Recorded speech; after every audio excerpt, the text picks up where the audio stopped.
బాగున్నారా పిల్లలు? నేను ఈరోజు మీకొక కథ చెప్పబోతున్నాను. మరి ఆ కథ పేరు తల్లి మాట. ఆలస్యం ఎందుకు?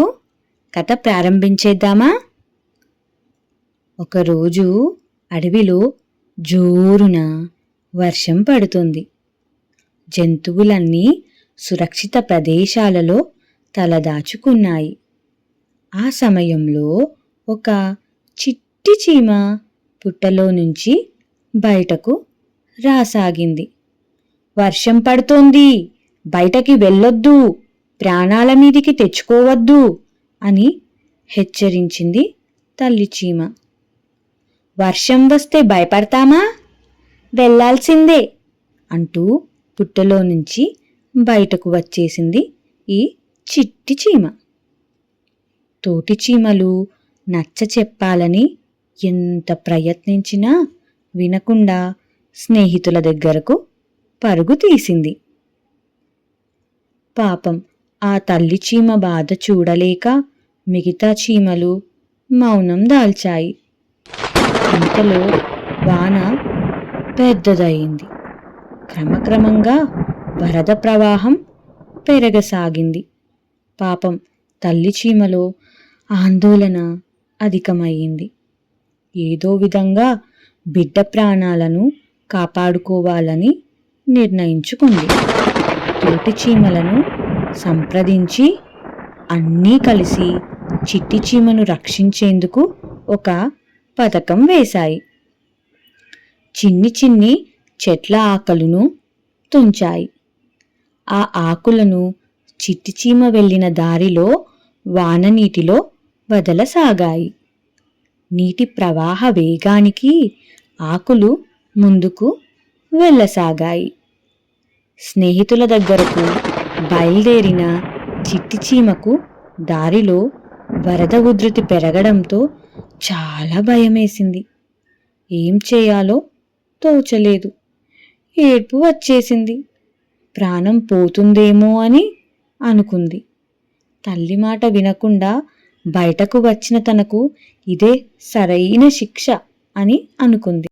వరద ప్రవాహ వేగానికి దారి మూసుకుపోతోంది. అది నీళ్లలో మునిగిపోసాగింది.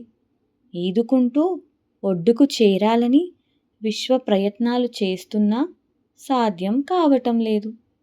నీళ్లలో నుంచి బయటకు పడలేకపోతుంది. ఇంతలో చిట్టి చీమకు దూరం నుండి నీళ్లలో ఆకులు తేలాడుతూ కనపడ్డాయి. దానికప్పుడు ప్రాణం లేచొచ్చినట్టు అయ్యింది. ఆకులు దాని పక్క నుంచి తేలాడుతూ పోసాగాయి.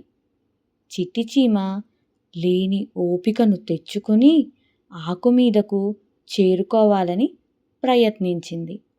పలు ప్రయత్నాల తర్వాత చావు తప్పి కన్ను లొట్టపోయి ఎట్టకేలకు ఆ ఆకు మీదికి చేరుకొని ఊపిరి పీల్చుకుంది.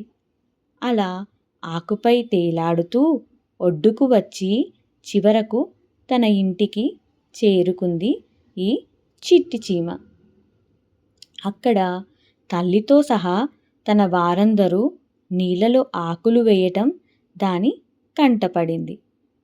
మొదట నోట మాట రాలేదు. పరుగున వెళ్ళి తల్లి చీమను గట్టిగా హత్తుకుంది.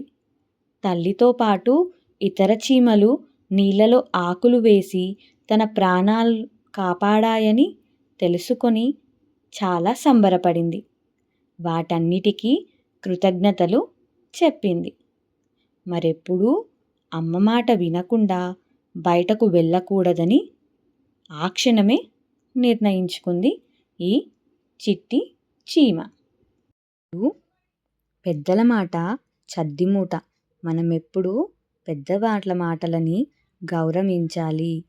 మనము వారు చెప్పింది వినాలి. ఇక్కడ చూడండి, చిట్టి చీమ తన తల్లి మాట వినకుండా తన ప్రాణాల మీదికి తెచ్చుకుంది.